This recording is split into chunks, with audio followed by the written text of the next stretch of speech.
Vamos falar de um tema que é importante de Brasília, que aconteceu hoje em Brasília, um acordão aí entre o Supremo Tribunal Federal, o Congresso e o governo Lula está mantendo as emendas impositivas, principalmente as emendas PIX.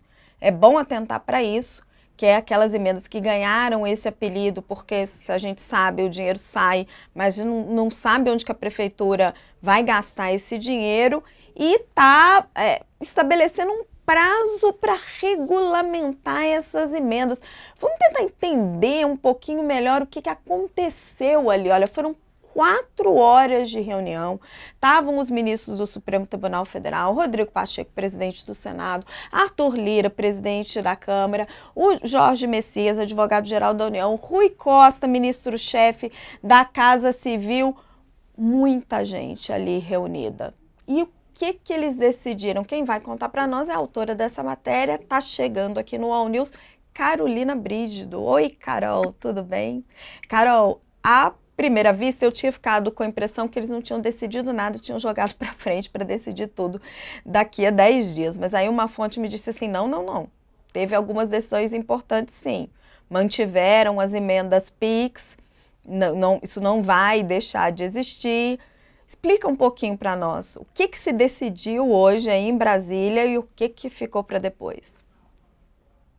Oi, Raquel, boa noite para você, boa noite para o Thales e para o Ricardo Couto e para todos que estão nos acompanhando hoje.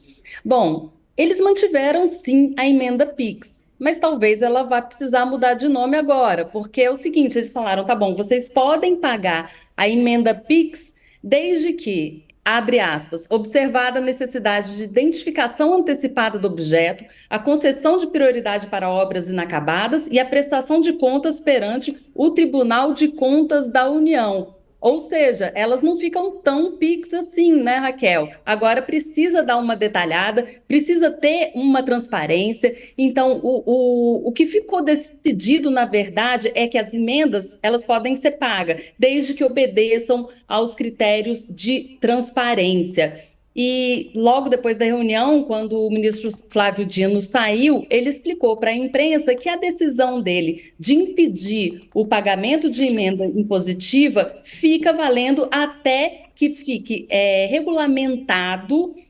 como essas emendas precisam ser pagas, como elas podem ser pagas. Então, tem um prazo de 10 dias para que o legislativo entre em acordo com o executivo para saber como que essas emendas vão ser pagas daqui para frente, claro, obedecendo esses critérios que ficaram acertados na reunião de hoje, que é a transparência e uma forma da gente saber, né, para onde que está indo esse dinheiro, algum tipo de critério para que esse dinheiro seja empenhado de uma forma transparente.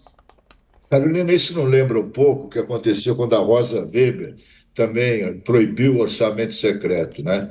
O Congresso falou que ia cumprir, claro, com as regras, não sei o quê, transparência, o cara. O que aconteceu? Eles mudaram o nome do orçamento secreto para, né, para PIX, para emenda do relator da comissão e tal.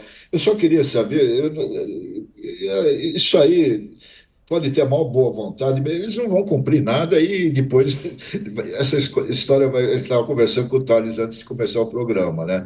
Eles concordam na hora, concordam com tudo e depois não fazem. Quem é que vai fiscalizar? Então eu faço uma pergunta bem simples para você: o que foi servido no almoço? Isso aí é um fato concreto, né? O resto é especulação. Sabe? Bom, lá no tribunal tinha um cheiro disseminado de fritura, de camarão, de peixe. Fritura de quê? Eu desconfio que seja esse o cardápio, mas agora quem que foi frito, além do peixe, a gente ainda não conseguiu descobrir. Mas, coach, o que que acontece? Acaba que fica um pouco do que acontece no Brasil, né? Não pode pagar a emenda impositiva, mas se quiser pode. É só mudar o nome dessa tal emenda. Então, desde essa decisão da ministra Rosa Weber, que hoje está aposentada, e você bem lembrou, o Congresso, o Supremo vem tentando impor limites ao pagamento de emenda parlamentar ao orçamento da União. Mas essas tentativas de limite sempre esbarram naquela relação institucional entre os poderes. porque o que que acontece? Vira um cabo de guerra. Aí depois o Lira já começa a liberar para a pauta de julgamento projetos que afetam diretamente também a liberdade, a autonomia do Supremo Tribunal Federal, e fica esse jogo. O que que o ministro Barroso fez hoje? Vamos todo mundo almoçar para chegar a um consenso, para chegar a um acordo. Durou 4 horas o almoço.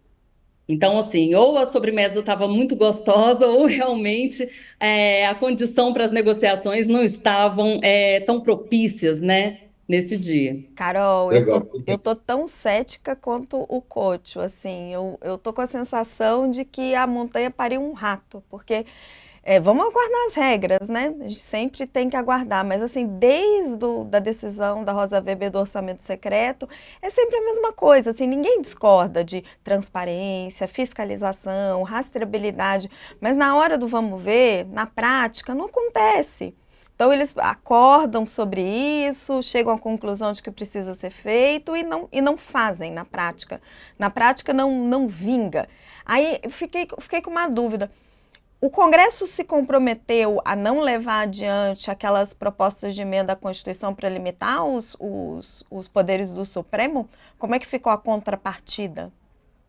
Ó, o interessante é que logo depois da reunião, ninguém, nem do Congresso, nem do Supremo e nem do governo, quis dar declaração à imprensa. A gente estava lá na porta, aguardando a reunião terminar para ver o que tinha acontecido. Todos eles, quando saíram, disseram o seguinte: a gente vai divulgar uma nota conjunta e a partir dessa nota vai ser extraída a informação de vocês. Essa nota, por óbvio, não falou nada sobre essa tentativa de represália lá do Congresso em relação ao Supremo. Isso a gente vai precisar ver no dia a dia o que vai acontecer. Mas a partir dessa reunião, que aparentemente chegou-se a um acordo, que é aquela história, não pode pagar a emenda impositiva, mas se quiser pode, que está, de certa forma, contemplando a todos, né? Tem um jogo de palavras que, na prática, a gente só vai ver se vai acontecer mesmo com o tempo, né? Como bem ressaltou o coach, pode ser que nada aconteça, mas essa represália do Lira, especialmente rumo ao Supremo Tribunal Federal, o mais provável é que ela também esfrie um pouco, pelo menos no prazo desses 10 dias, até que essas regras fiquem prontas.